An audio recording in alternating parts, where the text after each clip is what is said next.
Thank you so much for coming in to see me today. I really, Yeah, really you bet. appreciate it. Thanks for having You me. are one of my favorite vendors because the things you're growing are just absolutely amazing.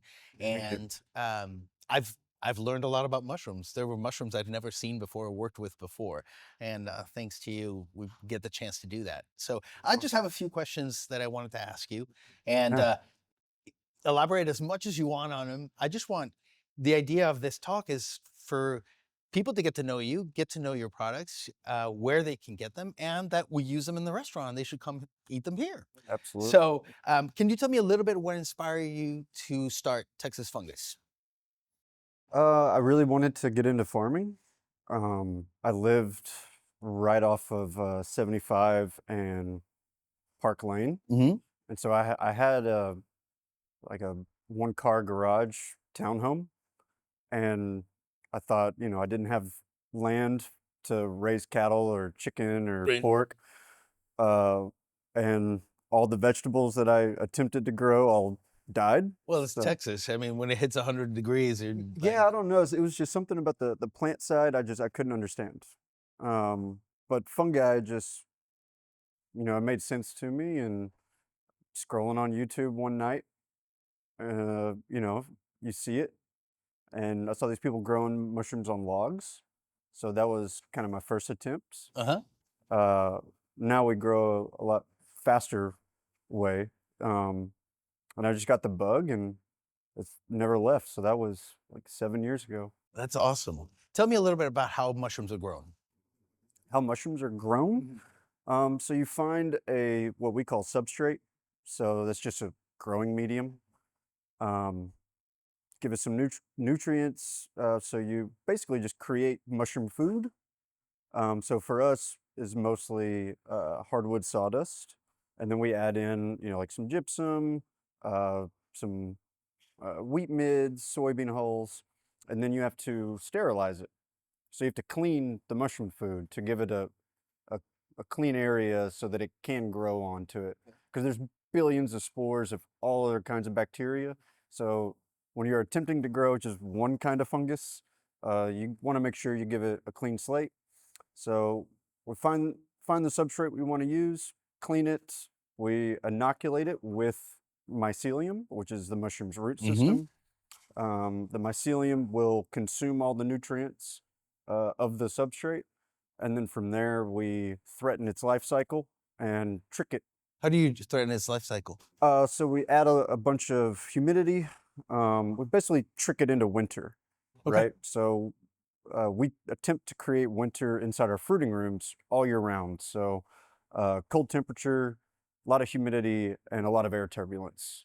Um, Not so much for this particular species, but in general, that's what we're trying to accomplish. Where do you get all the materials for growing the mushrooms? Is it So a lot of them I have to buy in and order from out of state because oak sawdust doesn't really exist too much in in Texas. Texas? Yeah, Yeah, we have a lot of pine, but not so much oak. and pine is not good for growing mushrooms. No, because it actually has an enzyme that is antifungal. Oh. So, I mean, it can be used, and I've used it before, but not really the best. So, if you can find like red oak sawdust, that's like the creme de la creme.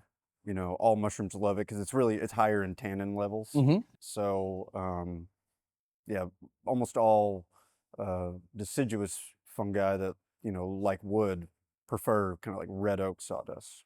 And now I think uh, Central Market has this little cabinet thing where they're growing mushrooms. Why are they grown in bags? So the bag is that was created maybe 20, 25 years ago because fungi and mushrooms inhale oxygen and exhale CO2 the same way you and I do. Hmm. So on that bag is a filter patch. Usually once you see them, growing, that it's kind of folded up under, Yeah. but that filter patch is for CO2. So it can also breathe in and exhale, cleanly. So that filter patch will catch down to 0.5 microns, which is one Is ten thousandth yes. of a centimeter. So very small particle size, so that it can so that while it's consuming the food inside the bag, that it's doing it in a clean way. Okay. So the bags, each individual bag is its own microclimate. That's awesome. It's just every time I see something like that or I hear something like that, I think of who came up with that?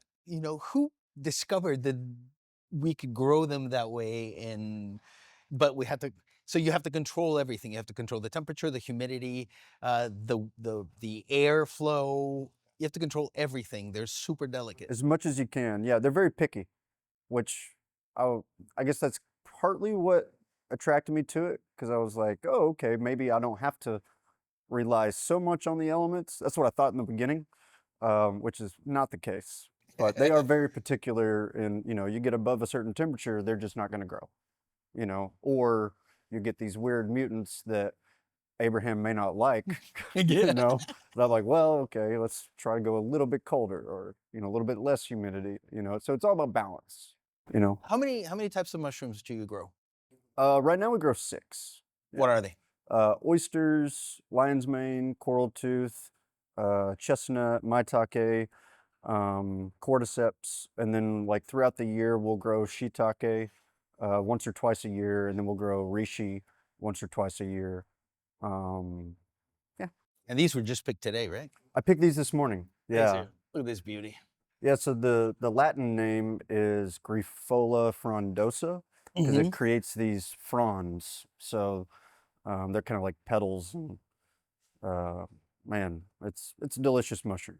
Yeah, and It's a it delicious it cooks mushroom. so beautifully, and it's got such a nice texture. I think what attracts me most about mushrooms is obviously the flavor, but the texture of the mushrooms is just it you can do so many things with them. They're so easy to work with. You can't really And overcook them. you can't really overcook them. You can ruin them if you if you really try, Yeah. but uh, what do you since you've studied all this, what do you think are the most important culinary and health benefits of mushrooms? Well, culinarily, I mean, it's its own kingdom, right? Yes. So it's like you have meat, veg, starch, but then there's also fungi. So it adds another component to the plate that is completely different than everything else, right? Um, the health benefits are amazing. Like we've, you know, been eating them for thousands of years. Uh, like maitake is really good for heart health, and I've also seen like a lot more holistic doctors recommend it for women that actually get breast cancer. Um, maitake and turkey tail, but like even oysters, really high in vitamin D, good source of protein, niacin, thiamine. Um, I mean, they're loaded with it. Yeah. So, and a lot of like Eastern cultures, you see that mushrooms are Oh, they are heavily in heavily their used. diet, Yes. and And these people are healthy. yeah, they live a long time, and they don't have certain diseases that we do. Yeah. So, uh, yeah, mushrooms are kind of considered the longevity So if you vegetable. wanna if you wanna be part of one of those blue zones in the world where you live up to, eat more mushrooms. Yeah, it wouldn't hurt. It would, It wouldn't hurt absolutely. unless you're allergic to them, but most people aren't. Yeah. Yeah. It's and they're delicious. What is the Right? craziest thing you've done with a mushroom? I haven't done so many crazy things, but my favorite way is I'll puree it, kind of like it to a duxelle, Mm-hmm. but I like mushroom raviolis. So I've got a good ravioli recipe that I try to. Lately I've tried to put mushroom powder into the pasta itself. Haven't quite got that dialed in yet, but I make a pretty good mushroom ravioli. That's That's my favorite way. that's awesome. And so that's the dish you would you impress your family and friends with? Oh yeah, You'll yeah, make it at yeah. home? Or mushroom risotto, and I'd like to, save whatever trimmings, make, mushroom stock from that as well. And then, yeah, cook that in, sear some up on the side, garnish it real nice. Yeah. If you were a mushroom, which one would you be? Oh, wow. I mean, there's only like 100,000 species Yeah. that we know of. But if I had to be a mushroom, probably say chicken of the woods. Really? So that is It's very similar to a chanterelle, right? It's No, kind of no. So similar, or no? chanterelles are mycorrhizal, so they Yeah. grow up from the ground. Chicken of the woods grow on like dead oak trees, Okay. and we get them in the summer in Texas, but it's super rare. And they come out just this vibrant yellow and orange and kind of Yes. red. Well, I said because it kind of looks like it in the color, and doesn't it? A Oh little yeah, bit, similar yeah. color, yes. Similar color Similar to, color, but they're just usually they're really massive. And so you got to go really hunting for them so in the woods and you'll typically find them, but they're so rare and I've tried to cultivate it and no success yet. So that's the yeah. one that I would choose. I, g- I was thinking about what I would like, if my favorite mushroom, and it's obviously, I mean, morels are one of my favorite mushrooms, and since I am an introvert, believe it or not, it's kind of like, yeah, they peek out for just a little bit and then they hide again. It's just, so I'd Oh, love morels, but if I had to pick one of the mushrooms that you grow, I would definitely be a lion's mane, yeah. because I was fascinated. The first time you brought me one, I'd never worked with it before, and it was just mind blowing how it cooks, the texture, the flavor, how beautiful they are. It was just And it kind amazing. of has this like subtle, not aggressive look to it. You Like know, this white fuzzy, but then you taste it and you're like, holy cow. yeah, the flavor's And it's really absolutely, versatile. You can chop it up in a lot of different ways. yeah. What are the plans for Texas Fungus going forward? For us, honestly, I want to grow more food, but also in a more efficient way. I see some people that, put our mushrooms on the menu. I'm like, holy cow, like that's really pricey. So how can we get the price down so that it's more affordable for chefs? Hmm. So that's my number one goal. Um, and we're getting close to there. We're pretty close, but we do need to honestly get a little bit bigger and not be this kind of tiny micro farm anymore that is all elbow grease and Yep. heavy labor inducive. We got to uh, probably take on, some serious investment. That way we can get to an economy of scale that now we don't have to be in this price range. We can be here. And now Abraham can, price it down here instead of way up here. So we need to help you find a good investor that will put some money into it and help all of us with our food costs, It, I, you and make know, them more. I'm just passionate about growing food now. Like I getting into it. Yeah, I've always wanted to work for myself. Like my grandpa was a business owner, and I really enjoyed, kind of what he wanted. But I love growing mushrooms, and now you see like how many people, really enjoy this Really stuff. enjoy So them. I'm like, okay, well, how can we get it lower so that more people can, and it doesn't have to be this like truffle, caviar, finger lime, Yeah. category. It can be much And it more. doesn't have to be button mushrooms or, creminis or Exactly. portobellos. There's now, if I'm not a chef in Dallas and I want to get your mushrooms, where do I get them? Well, we do work on farmers hours, so which means we're there from 6 a.m. till about 2 p.m. But you're more than welcome to come to the farm It's in Arlington. in Arlington. Yeah, Monday through Friday. If you Google Texas Fungus, your GPS will take you Hmm. there. But also the farmers markets on Saturdays. We're out at the Good Local Market at White Rock Lake. That's at off of Old Gate Lane, and then 8901 Clifford Street in Fort Worth on Saturdays, 8 a.m. to 12 p.m. Um, and then yeah, And people can also order them. online no, Oh, no. Okay. no for as perishable as a product as it is, and as quick as they turn, we don't we have almost zero waste. So it's keeping inventories online.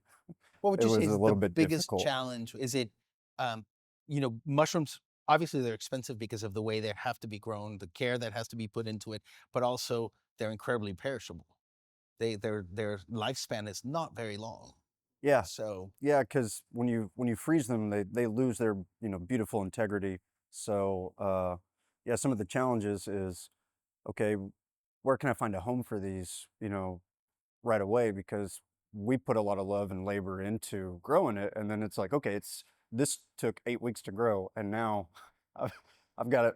Abraham, can you take these today? You know, Yeah. it's like, because I don't want to lose it, but at the same point, you want to give respect to the ingredient. So, um, but It's like with every ingredient, you know, you want yeah, it as pure and fresh as, you know, as you can.